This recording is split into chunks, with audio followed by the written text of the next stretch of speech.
Mutual fund की दुनिया में एक ऐसा आंकड़ा सामने आया है दोस्तों, जिसने बड़े बड़े मार्केट एक्सपर्ट के होश तक उड़ा दिए हैं।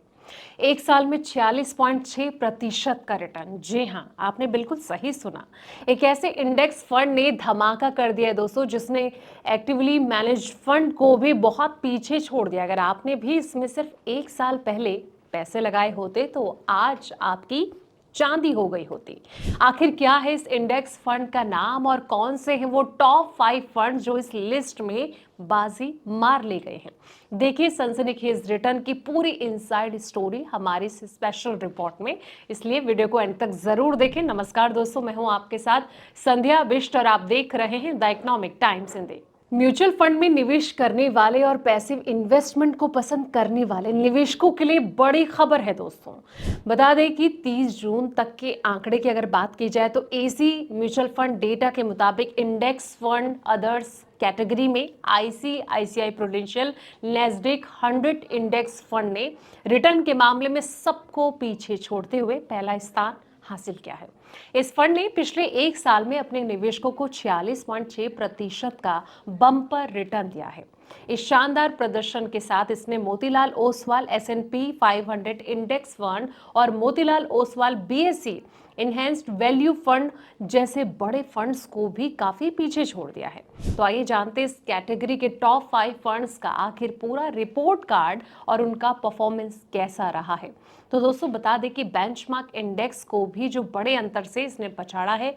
किसी भी इंडेक्स फंड की जो सफलता है इस बात से मापी जाती है कि उसने अपने बेंचमार्क के मुकाबले कैसा प्रदर्शन किया है।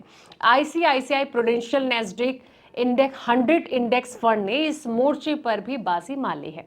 दोस्तों एक साल के आधार पर फंड ने 46.6% का रिटर्न दिया है, जो कि इसके बेंचमार्क के 33.5% के रिटर्न से 13.1% ज्यादा था।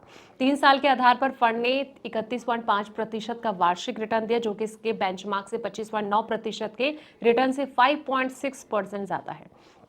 टॉप 5 इंडेक्स फंड का पूरा रिपोर्ट कार्ड आखिर क्या है, तो बता दें कि इस रैंकिंग में केवल उन्हीं म्यूचुअल फंड स्कीम को शामिल किया गया है जिनका एसेट अंडर मैनेजमेंट यानी कि जो कुल कॉर्पस है कम से कम 1500 करोड़ या फिर उससे ज्यादा है। आंकड़ों के मुताबिक सबसे बड़ा fund size Motilal Oswal S&P 500 index fund का है, जिसके पास 4580.4 करोड़ की संपत्ति है। एक महीने के लिहाज से Nippon India Nifty mid cap 150 index fund और Motilal Oswal Nifty mid cap 150 index fund 0.9% return के साथ सबसे आगे निकल गए दोस्तों। जबकि लंबी अवधि का जो लीडर है आईसीआईसीआई प्रूडेंशियल इस दौरान थोड़ा सुस्त यानी कि -1.0% रहा। इसलिए एक्सपर्ट का ये मानना है कि किसी भी फंड को सिर्फ छोटे समय के रिटर्न को देखकर नहीं, बल्कि जो उसके लंबे ट्रैक हैं इसके रिकॉर्ड को देखकर ही चुनना चाहिए और तभी आपको दाव लगाना चाहिए। यानी कि शॉर्ट टर्म के लिए अगर आप इन्वेस्ट करने की सोचें तो वहां पर आपके फंसने के चांसेस ज्यादा रहते हैं। इसलिए जब भी ऐसे फंड में आप दाव लगाएं जो कि आपको बेहतर रिटर्न दे सकते हैं, तो इसलिए हमेशा लॉन्ग टर्म की सलाह ही एक्सपर्ट देते हैं। लेकिन जाते जाते मैं इतना कहना चाहूंगी दोस्तों कि जब भी आप निवेश करने की सोचें या फिर दाव लगाने की सोचें तो एक बार अपने फाइनेंशियल एडवाइजर से जरूर सलाह मशवरा करें, उसके बाद ही आपको अपने पैसे का निवेश करना चाहिए। ये रिपोर्ट आपको कैसी लगी है कमेंट सेक्शन में अपनी राय जरूर दें। साथ ही इस वीडियो को लाइक करें, शेयर करें, चैनल को सब्सक्राइब करना ना भूलें ऐसे ही पल पल के अपडेट्स ताकि आपको मिलती रहे। तब तक के लिए आप देखते रहें द इकोनॉमिक टाइम्स हिंदी।